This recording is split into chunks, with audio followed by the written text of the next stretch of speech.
the suppression of the use of marijuana and of the forces lurking behind it are the most important jobs this department is now engaged in. In 1930, the records on marijuana in the Washington office of the Narcotics Division scarcely filled a small folder like this.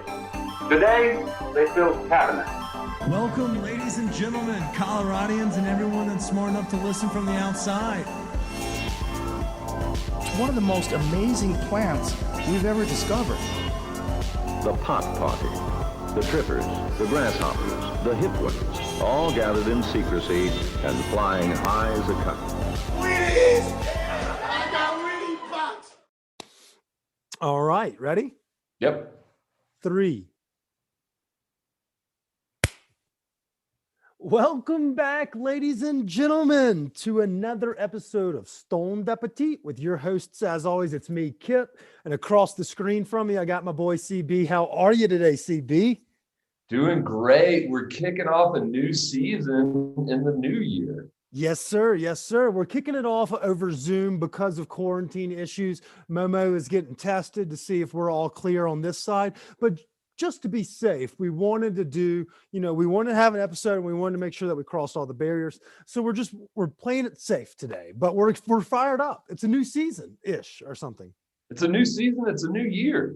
Hell yeah. Hell yeah. And obviously, for those that are listening, we didn't really end 2021 on a great note. The city, the community, and this podcast. We meant to drop our airing of our grievances, the Festivus episode, but the fucking audio was so bad. And now thinking back on it after having time to recollect my thoughts, maybe it's okay that we didn't. I think we kind of went in on some people that deserved it and some people that maybe were just caught in the crosshairs, straight fire, so to speak. Yeah. But regardless, it was therapeutic for the both of us to get some of those grievances out. Yeah, we just needed to get those out. We hate a lot of folks out there in the world. It's everybody from the paid influencers to the unvaxxed people that yell at restaurant workers to those assholes that camp in the left lane on 70. They all deserve a fiery death. But at the same time, I'm glad we didn't have to dive deep into it again. Dude, I think my main grievance is the left lane campers. Holy shit. When I went up to the mountains this past weekend, it was just incredible. I don't understand it. Where did you ski this weekend? I went up to Winter Park. So is the Icon showing to be the better pass of the two? Because we already heard that Epic oversold their passes. Are we starting to see that, like, you see those crazy fucking lines at Vail and whatnot? Are you seeing those in the Icon lines? Dude, I didn't, to be honest with you. Like, I was able, I may have waited. You're a weekend skier. Yeah, I may have waited like 5-8 minutes to get on that first lift. But yeah, I just feel like, like Vail and those places, and I may not be right, but I just feel like they have so many people going at once, and it's just an absolute shit show. Not to say that long lift lines don't exist, but I've encountered what I've seen so far on social media at some of these other places. Yeah. Knock on wood, because there's a 50% chance you just jinx the shit out of yourself. Right. But yeah, so we have a lot of episodes for y'all in stored this year, 52, maybe even more. We're going to use today's episode, our guest, and because of quarantining and all of that being postponed, we're going to just do a little teaser, a little preview of what to come in season 4. Obviously, y'all can hear the dogs barking. We're still going to have that random a stray fucking background noise as always, and that we do every year. It makes us unique, but at the same time, we are going to ramp up our production levels. We're going to do some more videos content. We're going to do some more YouTube content, TikTok, jazz, and also do a little bit more on our website, www.stoned-appetit.com. Go check it out. No E on the end, you fucking idiots. Don't do it. Don't say that you tried to find our website and you typed the E at the end. I don't want to hear it. There's no E. We're French. It's not appetite. It's appetit. Yeah, which I think is just appetite in another language, but I don't know. But before we get this party, this season, this year started, I want to give a quick shout out to our sponsors. Now more than ever, I've never had as much respect as I do for the people of Seed and Smith. We were there when they launched their new location in Louisville. We've talked with the team, we've hung out, we've worked with their director of community outreach with Robbie Roblinski, and Mike Limpart and that whole squad over there. But we've always talked about how great their flour is, or how much we love that dart pen because it strokes and you can take it with you anywhere.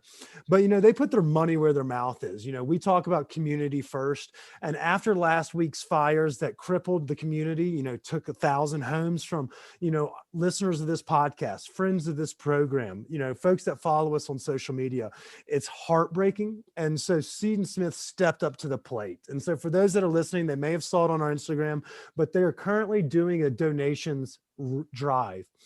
Because they are so close to the Louisville community, they're taking donations at both locations because theirs is still standing. They're taking them at 1413 Heckler Way, but also their 5070 Oakland Street location. They're doing donations for the Marshall fire victims. Currently, what we know that they need still: water, hygiene products, babies' winter clothes. Don't bring the clothes that you just wanted to get rid of or take to a donation pile. No one needs those tank tops. We need things that these families actually need right now. So if you have those items, or if you want to, they are also taking gift cards, Target, Walmart, Amazon, where families can use these gift cards to purchase things that their family needs in their sizes as they start to rebuild. And oh, it just breaks my heart. But it makes me feel a lot better knowing that folks like Seed and Smith and other companies and teams in the community are stepping up. So shout out to our sponsors. Y'all know that we love them. They have 2 dispensaries. I just mentioned they're doing donations at those dispensaries.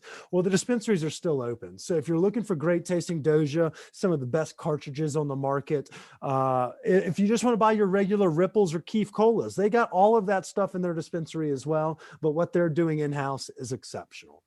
And also, not the same, but different, Callie's Cannabis. We fucking love those guys. Charles is back in charge of the grow. They've brought over the lemon tree, OG lemon tree, flower and grape tree from California. So for those that are that love that true OG flavoring and that are I guess purists at heart, Callie's is the place you're going to want to go. Charles is one of the better growers of recreational cannabis in the state. And what he doesn't have, he actually outsources to some of the wizards. You have those guys over at Laser Cat. You've got some of those folks from Bloom. You've got Dialed In Gummies. Everything you need, they've got at Callie's locations. They have 3 locations across the metro. They've got one in North Glen for our friends in the north. They've got one in Rhino for our friends downtown. And then they have one in the mid-city right off Federal area. I guess it's like Overland area. It's at 8th and Kenosha. It's kind of in that industrial park. But all 3 locations have specials every day of the week and a loyalty rewards program that's just hard to beat. So go check it out. Callie's Cannabis. They have great products. All those things we listed, that you can get them at all 3 of their locations. So go swing through, check them out, tell them we sent you, and they'll give you $1 a joint. Woo! All right, Chris. So let's talk a little bit about it. Last week was a tumultuous end to the year. In the Festivus episode, we didn't discuss the fact that gun violence has gone rampant in the community. 2021, I think, was the most homicides Colorado has ever seen. Only, I think second place is now 2020. So over the last 2 years, I don't know if it was the pandemic that brought people to crazier mindsets, but the crime has just gotten out of fucking control, dude. Yeah. And it's really sad to see that too, especially when, our communities come together during like disasters, like the resolve that the Colorado community has to help one another during events of disasters, like the Boulder flood, the fire this past week. It's just sad that crime has to be involved with that. Yeah, it really is. And one reason we were doing that fundraiser, or while we did that donation pickup thing last week, was I feel helpless. You sit here and you work and you go out and you try to spend your money thoughtfully, like at businesses that you feel deserve their, to be around, especially coming out of a pandemic. Tattoo parlors, we're both tatted up as well. And those folks, they've been grinding. They've been having to play by the rules of COVID. And then that community, that Broadway and the Lakewood community are hit by this senseless violence. And it just makes you wonder, like, fuck, we can't catch a break. And then the next thing you know, this compounding issue of climate change and global warming. We're dry as a fucking bone along the Front Range. And then those crazy sons of bitches that have that stupid cult up in Boulder light a fire, allegedly. That's from the Denver Post. I'm not accusing anyone, allegedly. Light a shed on fire. And then next thing you know, houses are just being wiped out in no time, in like 6,000 acres in 5 fucking hours. Like the winds are 100 miles per hour, so it grounds any planes. Like it was just and I just was like, I felt helpless. It was like we couldn't catch a break as a community, you know? Yeah, dude, that seeing some of that aerial footage of the areas affected by the fire, it looks like a nuclear bomb went off and just leveled houses. It's really disheartening. It's so heartbreaking. And so, you know, we getting a little verklempt. You want to give a shout out to the first responders, you know, those fire departments, the ambulance, the police officers, those people that have really gotten the short end of the stick over the last 2 years and talking about funding and, you know, like respect from community. You know, those are those people, they went out there, they did everything they could to help these families. And so thank you to those folks. But one thing that also kind of brought a little bit more of like redeeming qualities to that community that you said, you know, people step up for one another. And it's kind of like what Mr. Rogers and I think Governor Polis said. It's like when bad things happen, look for the helpers, you know? So when you feel helpless, like Jesus, this society can't get any worse. It's like, you know, or get better. We're just so divisive. You see something like this that brings everyone together. And so it gave me faith in our community and our society after a week of turmoil to see everybody turn out. You know, I-70 things, despite the small snafu Alberto had, they raised $250,000, you know. Right. Boulder OEM has said they don't need adult clothes anymore because they've received so many donations. I think we packaged up 150 baby jackets and, you know, 7,000 diapers last week to go and take to Seton Smith. Like faith is being restored slowly, but it sucks that it has to be this negative thing that brings the positive out. Yeah. And you know, another thing that I witnessed this past week too with people responding to help with the fire is restaurants. Like you're not talking about just businesses and other agencies that are donating money that have money to give. You're talking about restaurants stepping up to the plate who are already in a difficult situation that it is, but they're supporting these. They're using their social media outlets to raise money.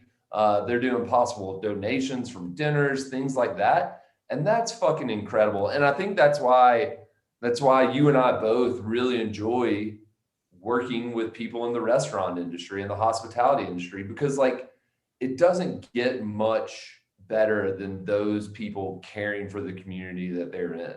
And I think that's incredible. I couldn't agree more, Chris. You know, and you spoke so eloquently about it. It's like they've had their backs against the wall for the last 2 years, razor thin margins on profits, you know, supply chain issues. And what are Kelly and Chef Hosea and Bobby, you know, everybody doing? It's come in. If you buy your food, 100% of it's going over to the folks from the Marshall Fire. Or we're, you know, Penelope and Jan Wonton is teaming up with Jose Andres, who, you know, we know from World Chef Kitchen. They're making meals for the frontline folks that are working, you know, volunteers, hot meals for the families that have been displaced. It's just, they've gone above and beyond. And you know what, one thing, and it kind of harps back on what the Festivus thing is, when you see not necessarily restaurants, but people with platforms, and they're just continuously going hunky-dory as if the fucking day is not different. They're like, oh shit, I can't believe that happened. I'm not going to do anything about it. Here's a picture of a peanut butter and fucking jelly I had last night. Like, be less aware of your fucking surroundings. It's baffling that like it's like Peter Parker's uncle said, with great power comes great responsibility. If you have this large swath or following that, you know, not necessarily follows you or like does things based off of you, but, you know, looks to you for insights, why don't you fucking be a lot like an actual beacon of light instead of just a look at me, I want free food bullshit. That does irk me a little bit, because when you see the people that have very little to give it to them. And then you have these haves that don't do anything, that drives me